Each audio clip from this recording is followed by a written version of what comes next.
La conquista tecnológica de GNU Linux o GNU Linux en general y del escritorio Linux en particular por parte de Red Hat tiene un origen muy claro y es destrozar la filosofía Unix, ya que esta empresa ha impulsado en la última década y media, el desarrollo de diversos componentes que contradicen de manera manifiesta la filosofía Unix, sobre todo el principio de a una cosa y hazla bien o a pocas cosas y hazla bien. Este principio de la filosofía Unix queda plasmado sobre todo diría en las herramientas de línea de comando, ya que por ejemplo si al comando de copiar se le añaden funciones de borrado, nos encontraríamos con que este programa se volvería demasiado complejo, no solo de cara al desarrollador,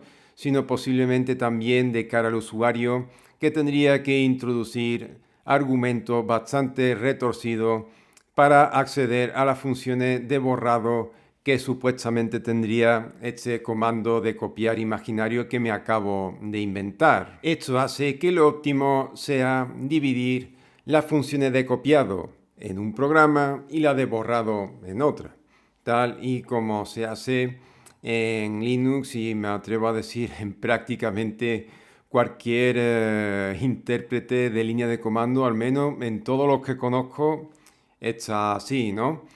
Y eso hace que la filosofía Unix tienda a la realización de programas que están fuertemente especializados en la realización de funciones que además están relacionadas entre sí. Sin embargo, este enfoque excesivamente modular, en el que los módulos no solo se tienen que poder separar, sino que también tienen que funcionar de manera independiente, tiene como consecuencia que cuando tú unes todas esas herramientas, descubre que el sistema tiene más de collage que de conjunto, o sea, de conjunto que funciona de manera homogénea. Esto lo vi principalmente en mis comienzos utilizando GNU Linux o GNU Linux o simplemente Linux, el nombre me da igual.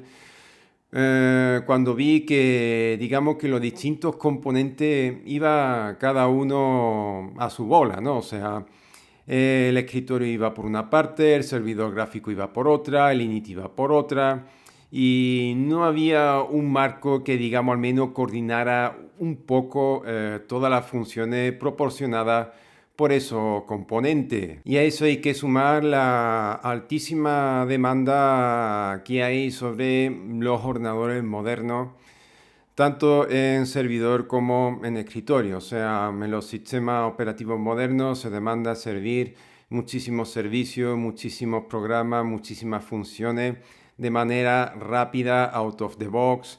Y claro, digamos que este conjunto de circunstancias han motivado la creación de marcos más complejos, obviamente, pero que al mismo tiempo sirven o proporcionan un entorno más homogéneo. Y obviamente aquí es cuando llego a systemd, el componente más odiado por parte de los filósofos de Unix. Mucha gente define systemd como un init, pero la realidad es que es un componente tan complejo que no hay consenso en torno a lo que es realmente. Vaya tela. Creo que oficialmente se define a sí mismo como una suite de software, pero dependiendo de dónde se mire, hay personas que lo definen como un gestor de sistema y hay otras, entre ellas yo, que lo definen como un framework de sistema, ya que proporciona un marco que define cómo debe funcionar un sistema operativo Linux, obviamente bajo sus propias condiciones. Este marco, digamos que se puede apoyar en una serie de módulos, los cuales los filósofos de Unix niegan que son tales, ya que muchos de estos módulos no son capaces de funcionar de manera independiente.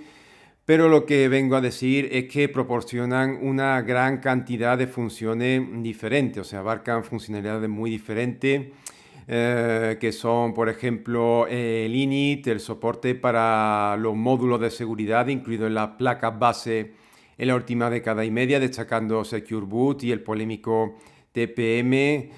También proporciona cifrado para los directorios de usuario, o al menos esta característica está en desarrollo. Y también cuenta con su propio gestor de arranque, Systemd Boot, que aspira a sustituir a Groove en un futuro no muy lejano, al menos en el espectro RPM. Como vemos, Systemd acapara muchas funciones y muchas características que no tienen relación entre sí, lo cual lo convierten en todo un torpedo contra la filosofía Unix.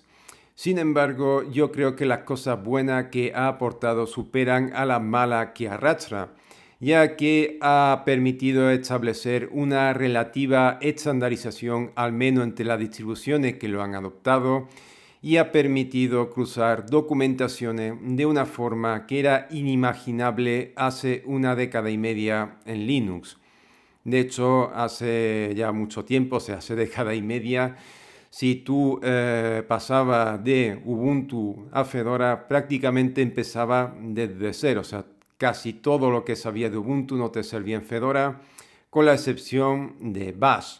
Gracias a Systemd, pues digamos que se ha establecido un puntal para una relativa homogeneización, una relativa estandarización, que ha permitido cruzar documentaciones, vamos, como no se imaginaba antes. O sea, yo he podido arreglar cosas de Fedora con la wiki de Arch, he podido arreglar también cosas de Fedora con Ask Ubuntu, también he podido arreglar cosas de Ubuntu con la wiki de Arch.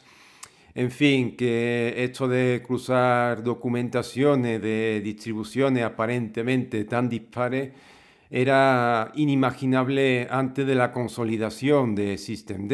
Pero Red Hat no se ha quedado ahí y con el impulso de los sistemas operativos inmutables ha desarrollado OS/3, el mecanismo de actualizaciones atómicas mediante el cual distribuciones como Fedora Silverblue y Endless adquieren la inmutabilidad. Este mecanismo de actualizaciones atómicas no solo se encarga, digamos, de las actualizaciones y de también, digamos, proporcionar la inmutabilidad en los sistemas operativos que lo implementan, sino que al menos en el espectro Fedora, o sea, en Fedora IoT, Silverblue y los Spinks inmutables para el escritorio, o sea, Kinoite, Sericea, etc.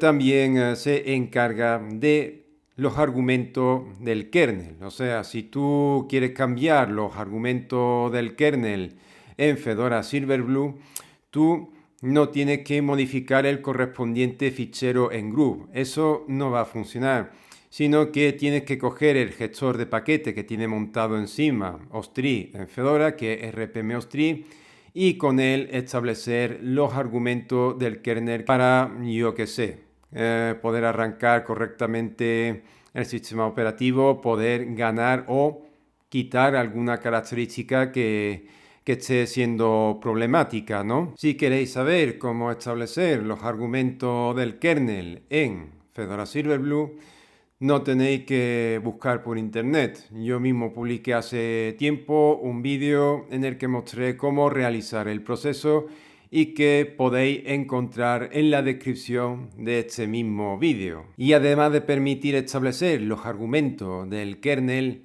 OS/3 digamos que es inteligente, ¿no?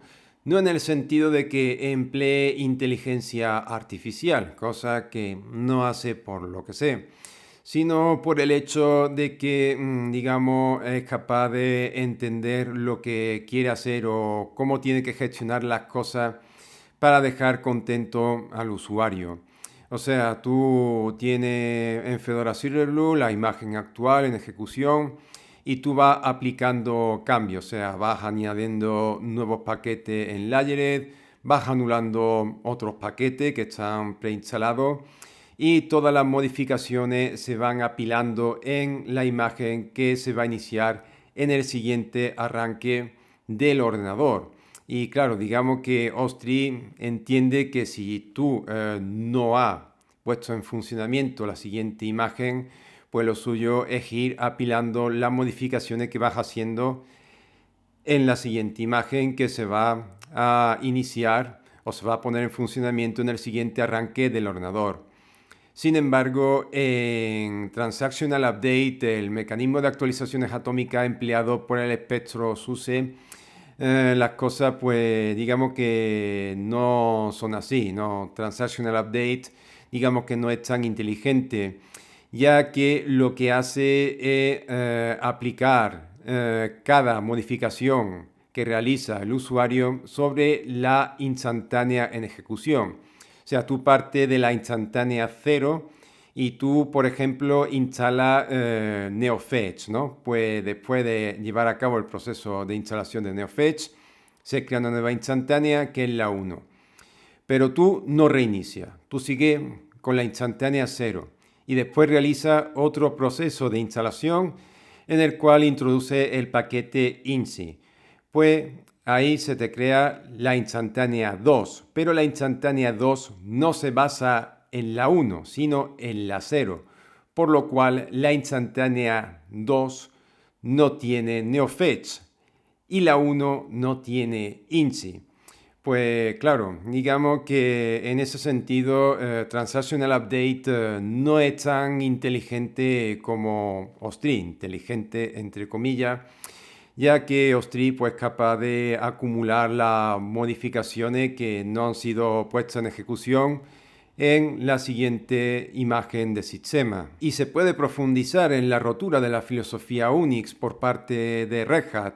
Claro que sí, guapi. Para eso está Flatpak, que bueno, digamos que no es un componente que trabaja a un nivel tan interno, ¿no? Entre comillas, ya que es solamente un marco de aplicaciones gráficas.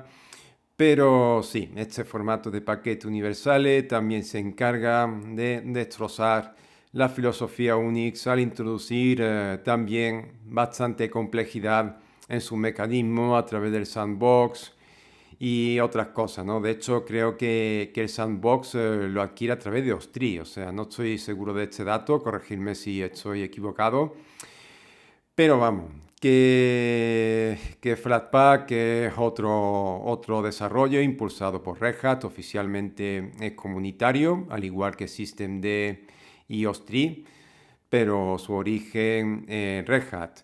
Sin embargo, Flatpak tiene a su favor el hecho de no estar atado a ningún init en particular. Es cierto que está centrado en systemd, pero no lo tiene como dependencia dura, cosa que sí es el caso de Snap, el formato de paquete universal impulsado por Canonical principalmente para Ubuntu, que sí tiene systemd como dependencia dura. Dicho de otra manera, Snap no puede funcionar sin systemd. Sin embargo, Flatpak sí puede funcionar sobre otros inits. Mucho bloatware. Pues las personas que se quejan de que systemd, Flatpak y posiblemente en un futuro OSTRI son bloatware, o sea, software hinchado, deberían de empezar a señalar al kernel Linux, ya que es uno de los mayores exponentes de bloatware que existen en la informática desde hace bastante años, o lo que viene a ser lo mismo. El kernel Linux quebrantó la filosofía Unix hace muchísimos años y de hecho ha llegado a introducir, si no estoy equivocado, incluso un servidor de SMB CIFS, o sea, casi nada, ¿no? Lo cual, pues bueno, en un principio se supone que no tiene mucha relación con lo que debería tener un kernel, pero Linux ha ido introduciendo con el paso del tiempo componente cada vez digamos más loco para un componente de su categoría. Y no podía terminar este vídeo dejando de lado a la parte más política, la que digamos no tiene relación con la tecnología ni con el código, sino en la forma en que han sido distribuidos buena parte de los componentes que ha impulsado Red Hat.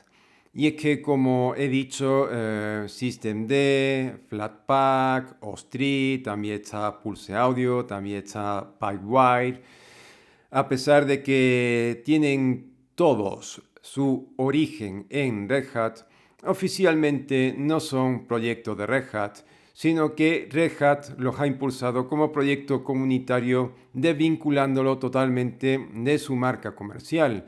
Esto ha sido un fuerte motivo, o sea, ha servido para que distribuciones y sobre todo proyectos comunitarios puedan tomar toda esta tecnología sin ninguna consecuencia legal, ya que no tienen formalmente ninguna vinculación con Red Hat, ya que los componentes no pertenecen oficialmente a Red Hat, a pesar de que de facto sea así. Esto no ocurre con Canonical, que casi todo lo que impulsa lo hace a través de su propia marca comercial y a veces atándolo también esos componentes a la marca Ubuntu, lo cual al final termina despertando cierto recelo entre los proyectos que no quieren rendir cuenta ante una empresa por haber tomado cierto software. En fin, hasta aquí el vídeo de hoy y nos vemos en el próximo. Hasta luego.